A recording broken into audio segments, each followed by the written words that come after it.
You said never let me go. ഒരു കിടിലൻ സ്ഥലത്തേക്കാണ് ഇന്ന് നമ്മുടെ യാത്ര. തായ്ലാൻഡിലെ പട്ടായയിലുള്ള സാങ്ച്വറി ഓഫ് ട്രൂത്ത്. കണ്ടു കഴിഞ്ഞാൽ കിഡിലൻ സാധനമാണ്. തടി കൊണ്ടുള്ള ഒരു വലിയ ഹ്യൂജ് സ്ട്രക്ചർ. അങ്ങോട്ട് പോകുന്നതിന് കുറച്ച് മാനദണ്ഡങ്ങളൊക്കെ ഉണ്ട്. മോശമായിട്ടുള്ള ഡ്രസ്സ് ധരിച്ചുകൊണ്ട് അങ്ങോട്ട് കയറാനായിട്ട് പറ്റില്ല. അവരവിടെ പ്രത്യേകമായിട്ട് കുറേ ഇൻസ്ട്രക്ഷൻസ് കൊടുത്തിട്ടുണ്ട്.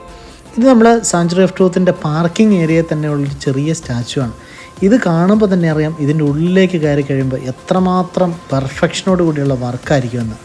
നോക്കിയേ, സായിപ്പ് വന്ന് പെട്ടു. കാരണം പുള്ളി ചെറിയ ഷോർട്സ് ആയിരുന്നു ഇട്ടുകൊണ്ട് വന്നത്. മിനിമം മുട്ടിന് താഴെ വരെയുള്ള ഡ്രസ്സെങ്കിലും വേണം. അതുകൊണ്ട് അവിടെ നിന്ന് നമുക്ക് വാടകയ്ക്ക് മേടിക്കാനായിട്ട് കിട്ടും. അത് സായിപ്പ് നോക്കിയിട്ട് ഇട്ടുകൊണ്ടിരിക്കുന്ന രസകരമായ സംഭവമാണ് കണ്ടുകൊണ്ടിരിക്കുന്നത്. ഇക്കാര്യം നേരത്തെ അറിയാവുന്നതുകൊണ്ട് തന്നെ നമ്മൾ ജീൻസ് ഇട്ടിട്ടാണ് വന്നത്. അതുപോലെ ഒത്തിരിയേറെ ആളുകളവിടെ ക്യൂ നിൽപ്പുണ്ട്. ഓരോ സെക്ഷനായിട്ടാണ് കയറ്റിവിടുന്നത്. ചൈനീസുകാർക്കൊന്ന്, ഇന്ത്യക്കാർക്കൊന്ന്, അറബിക്ക്, കൊറിയൻ, അങ്ങനെ പല സെക്ഷനായിട്ട് ലാംഗ്വേജ് വൈസാണ് കയറ്റിവിടുന്നത്. അപ്പോൾ അതിനെക്കുറിച്ചുള്ള ഒരു ചെറിയ ഹിസ്റ്ററിയൊക്കെ അവിടെ എഴുതി വെച്ചിട്ടുണ്ട്. വായു, ജലം, അങ്ങനെയുള്ള പല കാര്യങ്ങൾ അതിന് ഉള്ളിലുണ്ട്. അതിന് മുമ്പ് തന്നെ കുറച്ച് ഷോപ്പിംഗ് ഏരിയ ഉണ്ട് അവിടെ. നമുക്ക് പല സാധനങ്ങളും മെമൻറ്റോകളൊക്കെ അവിടെ നിന്ന് മേടിക്കാനായിട്ട് കിട്ടും. സാങ്ച്വറി ഓഫ് ട്രൂത്തിലേക്ക് പോകുന്നതിന് മുമ്പ് തന്നെ മേടിക്കാം, അതുപോലെ തിരിച്ചു വന്നു കഴിയുമ്പോഴും മേടിക്കാം.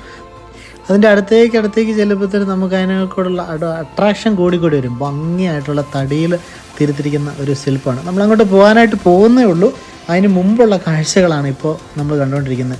അവിടെ ഒരു കിഡിലൻ ഗോൾഡൻ പെയിൻ്റ് അടിച്ച ഒരു സംഭവം അവിടെ ചെയ്തു വെച്ചിട്ടുണ്ട്. സാങ്ച്വറി ഓഫ് ട്രൂത്തിൽ മെയിനായിട്ടും ഹിന്ദു, ബുദ്ധിസ്റ്റ്, ചൈനീസ് കൾച്ചറൊക്കെയാണ് ഇതിൻ്റെ അകത്ത് വരുന്നത്. അപ്പോൾ അത് കണക്ട് ചെയ്തിട്ടുള്ള ഒരു സ്റ്റാച്ചു ആണ് ഇപ്പോൾ നമ്മൾ കാണുന്നത്. അതുപോലെ തന്നെ ഇതിനോട് ചേർന്ന്, ഇതിൻ്റെ ഈ പാർക്കിംഗ് ഏരിയയോട് ചേർന്ന് ചെറിയൊരു സൂ ഉണ്ട്, മിനി സൂ.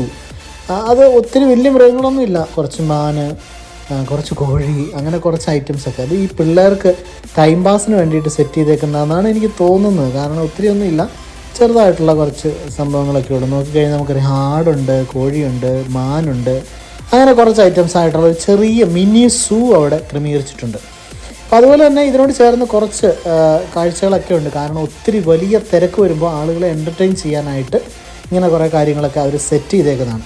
ഏതായാലും നമ്മൾ കുറച്ച് നേരത്തെ ക്യൂ ഒക്കെ നിന്ന് കഴിയുമ്പോഴത്തേനും ഇംഗ്ലീഷ് സെക്ഷൻ്റെ ടൈമായി. അപ്പോൾ ഇങ്ങനെ ഒരു തടിയുടെ സ്റ്റെപ്പ് ഇറങ്ങി വേണം താഴേക്ക് പോകാനായിട്ട്. കുറച്ച് സ്റ്റെപ്പുകൾ കാടിനുള്ളിൽ തന്നെയാണ് സെറ്റ് ചെയ്തേക്കുന്നത്. അങ്ങനെ തടിയുടെ സ്റ്റെപ്പ് ഇറങ്ങി താഴേക്ക് നമ്മൾ ചെല്ലും.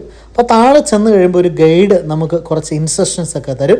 അതിന് ശേഷമാണ് നമ്മൾ സാങ്ച്വറി ഓഫ് ട്രൂത്തിലേക്ക് മെയിൻ സെക്ഷനിലേക്ക് പോകുന്നത്.